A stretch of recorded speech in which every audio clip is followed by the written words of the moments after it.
बंधु माने आजिर एही कार्यक्रम को आपण मानक स्वागत। आजिर एही कार्यक्रमटी मेष राशि व्यक्ति विशेष मानक पई बहुत गुरुत्वपूर्ण अटे।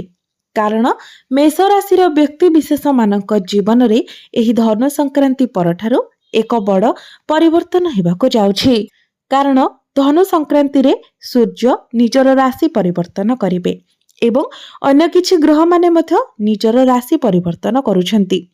तो यार प्रभाव रे आपणक जीवन रे एक बड़ परिवर्तन हेबाको जाउछि। अनेक क्षेत्र रे आपणको सफलता मिलिबा सह किछि क्षेत्र रे आपणको सतर्कतार मध्य आवश्यकता रहिछि। आपणको प्रतिकारर आवश्यकता रहिछि। तो ही धनु संक्रांति परे आपणक जीवन रे कौन सब परिवर्तन हेबाको जाउछि। नूतन वर्ष 2026 आरंभ हेबा पूर्वरु आपणको केउ सब खुशी खबर मिलिबाको जाउछि एवं केउ सब क्षेत्र रे आपणको सतर्क रहिबार अछि से विषय रे जानिबा पई आपण माने भिडियोटी को स्किप न करी शेष पर्यंत निश्चय देखंतु एवं भिडियोटी को लाइक करी चैनल टी को सब्सक्राइब करि दियंतु। कमेंट बॉक्स रे भक्ति एवं श्रद्धार सहित जय श्री जगन्नाथ जय मां लक्ष्मी निश्चय लिखंतु।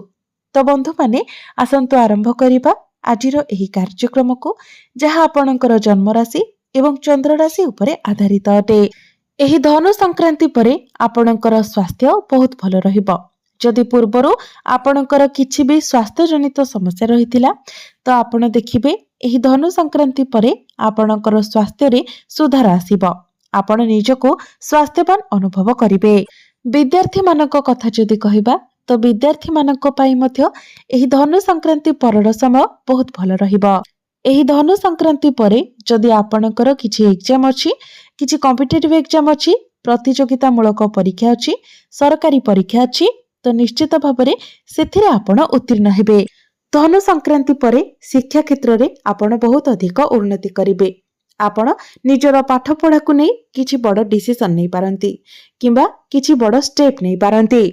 एही धनु संक्रांति परे जदि आपण किछि एडमिशन करंती किंबा फॉर्म फिलअप करंती तो आपणक पई ताहा अधिक भल रहिबो। आपणकर प्रेम जीवन कथा जदि कहिबा तो ही धनु संक्रांति परे आपण आपणकर प्रेम जीवन रे मध्य एक बहुत भल परिवर्तन देखिबाको पाइबे। कारण धनु संक्रांति को सूर्य आपणकर नवम भाव को आपणकर भाग्य भाव को प्रवेश करिवे। सूर्य हेउछंती आपणकर पंचम भाव अर्थात आपणकर शिक्षा एवं प्रेम जीवनर अधिपति। तो सूर्य जेतेबेले आपणकर नवम भाव रे प्रवेश करिवे तो पूर्वरु आपणकर प्रेम जीवन रे जहाँ भी किछि समस्या रहितिला, जहाँ सब मनांतर मतांतर रहितिला तो सेथिरे आपण सुधार देखिबाको पाइबे। आपण परस्पर भूल को बुझी पारिबे तो आपणक मध्यरे अंडरस्टैंडिंग बढ़िबो, बुझामणा ठीक रहिबो। आपणकर वैवाहिक जीवन कथा जदि कहिबा तो ही धनु संक्रांति परे आपणकर वैवाहिक जीवन मध्य बहुत भल रहिबो। कारण कुंडलीर सप्तम भावटी होइथाय वैवाहिक जीवनर भाव एवं आपणकर सप्तम भावर अधिपति हेउछंती शुक्र। शुक्र पूर्वरु आपणकर अष्टम भावरे गोचर करुथिले किंतु एही धनु संक्रांति परे शुक्र आपणकर नवम भाव को प्रवेश करिवे। अष्टम भावटी को कुंडली रे भल माना जाय न थाए, एहाको त्रिक भाव कहा जाय थाए, रोग स्थान कहा जाय थाए। तो पूर्वरु आपणक जीवन साथींकर स्वास्थ्य जनित समस्या देखा देउथिला, बारंबार तांकर स्वास्थ्य खराब हेउथिला। आपणकर वैवाहिक जीवन रे मध्य अनेक प्रकारर समस्या देखा देउथिला। आपणक मध्यरे वैचारिक मतभेद देखा देउथिला, भूल बुझामणा हेउथिला, छोट छोट कथा को नेकी आपणक मध्यरे डिस्टर्बेंस हेउथिला। किंतु जेतेबेले शुक्र आपणकर नवम भावरे प्रवेश करिवे, भाग्य भावरे प्रवेश करिवे तो आपण आपणकर वैवाहिक जीवन रे एक बहुत भल परिवर्तन देखिबाको पाइबे। आपणक मध्यरे कनेक्शन स्ट्रांग हेबो, आपण परस्पर को बुझी पारिबे। यह सहित आपणक जीवन साथींकर स्वास्थ्य रे जेउ सब समस्या देखा देउथिला से सब मध्य दूर होई जिवो। से किछि बड़ अचीवमेंट पाई पारंती। जेहेतु शुक्र आपणकर नवम भावरे गोचर करिवे तो आपणकर जीवन साथी को तांकर भाग्य साथ देबाको लागिबो एवं भाग्य बलरे से निश्चित भावरे बड़ उन्नति लाभ मध्य करिवे। भाग्य कथा जदि कहिबा तो एही धनु संक्रांति ठारू भाग्य मध्य आपणकर प्रबल रहिबो। कारण आपणकर भाग्य भावर अधिपति देवगुरु बृहस्पतिंकर दृष्टि आपणकर भाग्य भाव उपरे ही रहिबो, जहा फଳରେ आपण हठात देखिबे जे आपणकर एपरि किछि काम हठात करी संपूर्ण हेबो जहा आपणकर अटकी रहिथिला, जो कार्य रे अनेक प्रकारर बाधा विघ्न आसुथिला, जो कार्य को पूरा करिबा पई आपण अनेक समयरु भाबुथिले। आपणकर गृह रे कोनोसी शुभ मांगलिक कार्यर आयोजन होई पारे। जदि आपण केवडे ट्रैवल करबा को चाहुथिले किंतु जाई पारु नथिले तो देखिबे हठात करी आपण प्लानिंग करिवे एवं आपणकर ट्रैवल मध्य सक्सेसफुल रहिबो। हठात करी आपणकर कोनोसी मीटिंग होई पारे जहा आपणक पई लाभप्रद साब्यस्त हेबो। एही धनु संक्रांति परे आपण निज घर पई किछि बड़ जिनिस किनि पारंती। आपण नूतन जमी भूमि प्रॉपर्टी ए सबरे डील करि पारंती, नूतन गृह इत्यादि निर्माण करि पारंती किंबा नूतन जानवाहन मध्य किनि पारंती। आपण आपणकर भाग्य बलरे अल्प परिश्रम रे अधिक सफलता पाई परिबे। आपण भाग्य संबंधित जहाँ भी निर्णय नेबे सेथिरे निश्चित भावरे आपण सफल हेबे।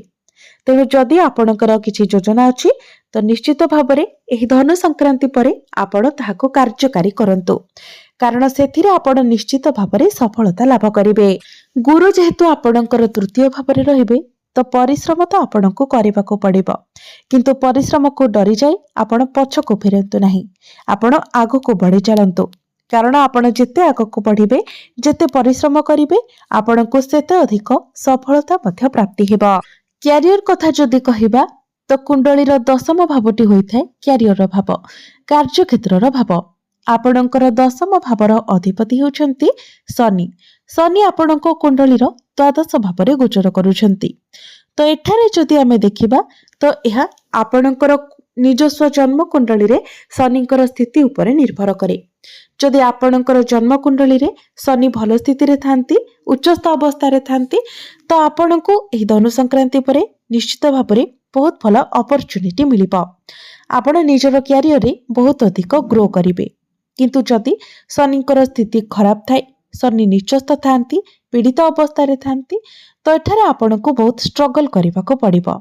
केवल कार्य क्षेत्र ही नुहे, निजर परिवार को नै कि हो, निजर रिलेशन को नै कि हो, आपणको बहुत समस्यार सम्मुखीन हेबाको पड़िबो। आपणको उपरे मेंटल प्रेशर रहिबो। किंतु आमे जदि सेमिति कहिबा तो एमिति रे भी आपणको उपरे कार्यभार अधिक रहिबो। आपणको अधिक परिश्रम करिबाको पड़िबो। काम कार्य को नै कि आपणको टिके भागदौड़ करिबाको पड़िबो। एमिति रे आपणकर भूल न थाए भी आपणको उपरे भूल लदी दिया जाई पारे। आपणको निजर बाणी उपरे मध्य अनेक मात्रा रे नियंत्रण रखिबाको हेबो। जदि आपण निजर बाणी उपरे नियंत्रण न रखंती तो आपण आपणकर बाणी द्वारा अनेक समस्या रे पड़ी पारंती। विशेष करी आपणकर क्यारियर ही समस्या आसी पारे, कारण शनिकर दृष्टि आपणकर द्वितीय भाव बाणी भाव उपरे रहुची, जहा फଳରେ आपणकर बाणी रे रुक्षता आसीबो, कर्कशता आसीबो। आपण रोकठोक कहार मुहरे एपरि किछि कथा कहि देई पारंती जहा सामना वाला खराब लागि पारे। तेबे जदि एही धनु संक्रांति परे आपणको अधिक किछि काम आसुची, आपणको अधिक रेस्पॉन्सिबिलिटी दिया जाउची, तो ताको आपण हां कहंतु। आपण जदि ताको एड़ै दियंती तो आपणको पई समस्या अधिक बढ़ी पारे। शनि द्वादश भावरे थिबा कारणरो आपणकर मूड डाइवर्ट हेबो। बेले बेले काम करिबाको आपणकर मन लागिबो नाही, किंतु जेहेतु गुरुंकर आशीर्वाद आपणको उपरे रहुची तेनु आपण किछि न डरी आगको बढ़ंतु। आपणको निश्चित भावरे सफलता मिलिबो। बिजनेस कथा जदि कहिबा, बिजनेस किंतु एही धनु संक्रांति परे आपणकर बहुत भल रहिबो। आपण आपणकर बिजनेस रे ग्रोथ देखिबाको पाइबे, प्रॉफिट देखिबाको पाइबे। आपणकर फाइनेंशियल मध्ये ग्रोथ हेबो। एबे आसंतु जानिबा किछि प्रतिकार विषय रे जहा कि आपणकर क्यारियर पई निहाते आवश्यक एवं एही प्रतिकार गुडिक करिबा द्वारा आपणकर क्यारियर रे जहा भी किछि समस्या आसुची से गुडिक दूर होई पारिबो। सेति पई आपण प्रत्येक दिन शुक्रंकर बीज मंत्र 108 थर जप करंतु। प्रत्येक दिन आपण शनिकर बीज मंत्र मध्य 108 थर जप करंतु। प्रत्येक दिन आपण हनुमान चालीसार पाठ करंतु। प्रत्येक दिन मंगलंकर बीज मंत्र 108 थर जप करंतु एवं प्रत्येक दिन आपण उदित सूर्य को तंबा पत्र रे जलार्घ्य अर्पण करंतु। तो बंधुमाने आपणकर जीवन मंगलमय हेउ, ଏହା ହିଁ ଈଶ୍ୱରଙ୍କ ନିକଟରେ ମୋର ପ୍ରାର୍ଥନା। ଧନ୍ୟବାଦ।